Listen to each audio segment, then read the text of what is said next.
भविष्य मालिका नाम की जो एक पुस्तक है,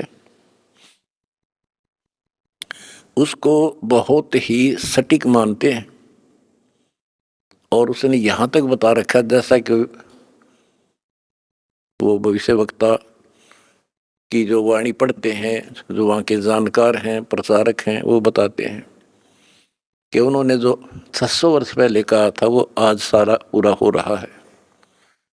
उन्होंने यहाँ तक कहा था कि पुरुष से पुरुष विवाह करेगा, स्त्री से स्त्री विवाह करेगी। बगैर शादी किए ही लोग स्त्री लड़के पुरुष रहा करेंगे।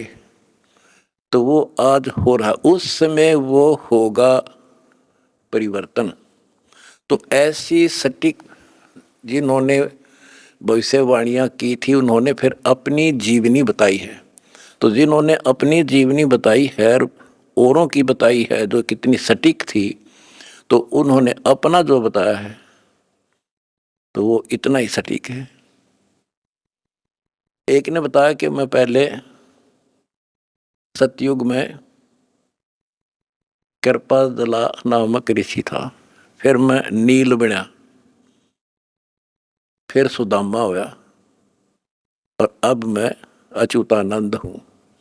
और फिर बताया कि मैं उस समय जिसमें वो अवतार उस 16 महाकला वाला प्रभु स्वयं धरती तरह पर होगा, अपने भगत विशेष की काया सृजन करके उसका स्वरूप बना के वो इस धरती पे होगा। उस समय हम फिर जन्म लेंगे, तब हमारा मोक्ष होगा। उन्होंने स्पष्ट किया कि उस समय जो उनकी शरण में आ जाएगा सबकी मुक्ति होगी।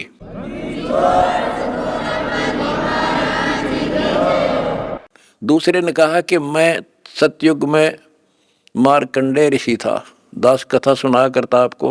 और दास ने पहले ही बताया था आपको, क्योंकि दास इस अध्यात्म का टीचर मास्टर है, पीएचडी स्कॉलर समझ लो।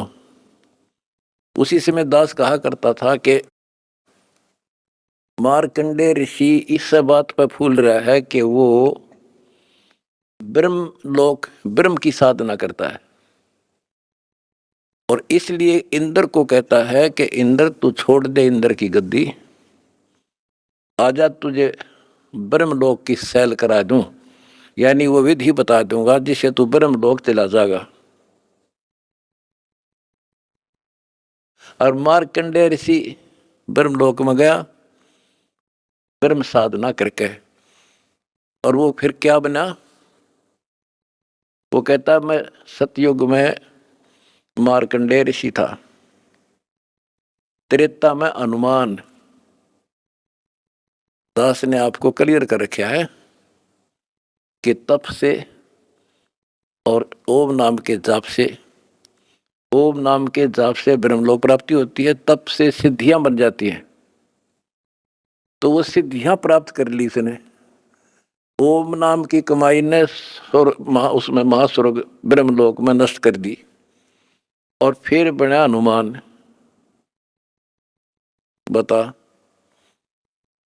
फिर पत्थर उठाए, पहाड़ उठाए, जग में महिमा होगी पर मोक्ष नहीं हुआ। होए होए होए। उसके बाद वो द्वापर में कुछ और होया, और फिर नु के मैं अब ये हुआ उन पांचों में से एक। अब बच्चों आप हिसाब लाओ, आप उन आत्माओं में से हो मार्कंडेय ऋषि से भी सुप्रीम साधना कर रखी तुमने, जिनका आद जन्म हुआ है।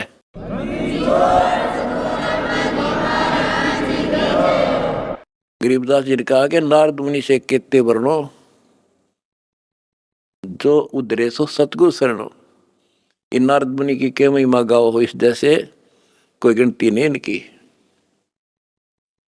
जिसका उद्धार हुआ कबीर परमात्मा की शरण में आकर ही हुआ है। लख वर सूरा जूझ ही लख वर सावत दे, लख वरती जहान में तो सतगुरु सुना ले। आप वो आत्मा है, सम्मान जैसी बेटा भी काट दिया परमात्मा के लिए, लेकिन कोई ना कोई त्रुटि बनी रही, चूक चाकरी में रहेगी, पार नहीं हुए। अब वो पीक टाइम आ गया बच्चों, अब आपको शिक्षित किया। ऐसे इतिहास समय समय पर आपके सामने रूबरू कर दिए, आप इतने दृढ़ हो गए हो, अब यह भूल कर नहीं सकते, मर सकते हो, मोक्ष प्राप्ति होगी, गारंटीड होगी आपकी, इसका जहाज भर भर का भगवान ले जाएगा।